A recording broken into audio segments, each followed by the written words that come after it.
group of digital and oral storytellers whose mandate is to tell Indigenous stories in new ways. Indigenous elders have collaborated with artists and animators to provide stories for an online storytelling app called Nitap. The collective is Fredericton-based, and it features stories from the Mi'kmaq here in Nova Scotia. Kirsten Tomilson, is the founder. So we've been basically retelling stories in a bunch of First Nations. The Listigwe First Nation in Quebec, the Wallistaki Nation as well, and Eskasoni and Pabino First Nation. We started collecting stories from elders. And basically these would be stories that Indigenous people grew up on. They've been told, for generations. And so we get the elder to tell the stories. We then create animated shorts based on those stories and then bring that together into an app. Basically, it's like a Simon Says tapping game where you tap on a drum. And when you finish that and have played the drum correctly, then you are able to access animated stories within that. And they're also available up on YouTube as well, and the game is available on iOS and Android. That's Kirsten Tomilson, the founder of the Nigweg Collective that developed the app Nidab. Here's a little bit from one of the stories. This is from Glooscap Creates the Mi'kmaq People, told by Mi'kmaq elder Ida Denny. Glooscap Eliajig Mi'kmaq. Gisa Glooscap Gisidiet Gaslian Squishino. Hat Gaseliajig Milamuk Soltiji Voices, Sisip, Nimeshka, Kaliahan.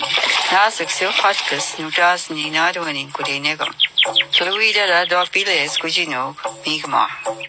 That's Ida Denny telling the story of the Glooscap Creates the Mi'kmaq People. Tasha Ramsay is a Mi'kmaq artist who wrote and directed that short. She oversees the creation of stories on the Nidab app. And she's on the line now. Good morning, Tasha. Good morning. We get a sense there what the app's all about by listening to that. But can you describe your part of bringing those stories alive?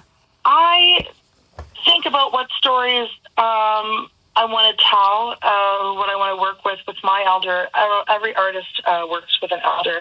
I discussed my stories with my elder, Ida Denny, and that was when she actually, the one you just played, she picked that one out. That was her story. I told her that last year, you bring a story you want to tell.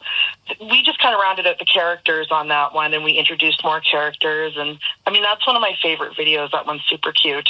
Nida was really proud of it because she got to show her grandchildren. Most of the stories that are told have been oral, and they don't have a lot of visuals to it. And, we get to make characters up so the kids could have an idea of, like, maybe what some of these characters would look like. How did that go over with Ida's grandkids? They loved it. They're the audience you want to get to, right? Yeah, they're the audience you want to get to, and kids, they're visual creatures. They want to see, their characters. Yeah, and how does this add to the educational tools that really speak to the language of children, beyond the visuals, but hearing the language at the same time, Tasha? Kids are always on their phones these days. They always have some sort of device or tech they're connected to, and it's just the way that things are now, and it makes learning, I think, a lot easier for kids if they are able to hold it in their hand and look at it than sit in a classroom or have somebody speak to them and try to teach the language without the visual. And the gaming part really helps because kids are so into games these days. Yeah, right, where they tap on the drum and do the kind of Simon Says. Absolutely, yeah. Yes. And describe for us some of the stories that you've chosen to share. That one there, Glooscap Creates Mi'kmaq People. There's Megumi and Fire, which is also a Glooscap story. And there was one, Zella, that I did, and that one was actually not a story from an elder. That was one that was based on my own mother's life. What was it like telling that one? It was a little step in a different direction than the other stories that had been told. But I thought it was a really important story to tell, and I also worked with my mother on it as well, and it was very healing. And your mom was part of the 60s scoop, so this is, very, very personal and intergenerational. It really is. Yeah. The entire family, there were 16 kids. So that's why this app, it holds so much, it holds such a big place in my heart. My mom loves it, and I think it was a really important story to tell, and I think that Indigenous people need to have a place to tell their stories, you know, and I'm glad that we're making that space for ourselves.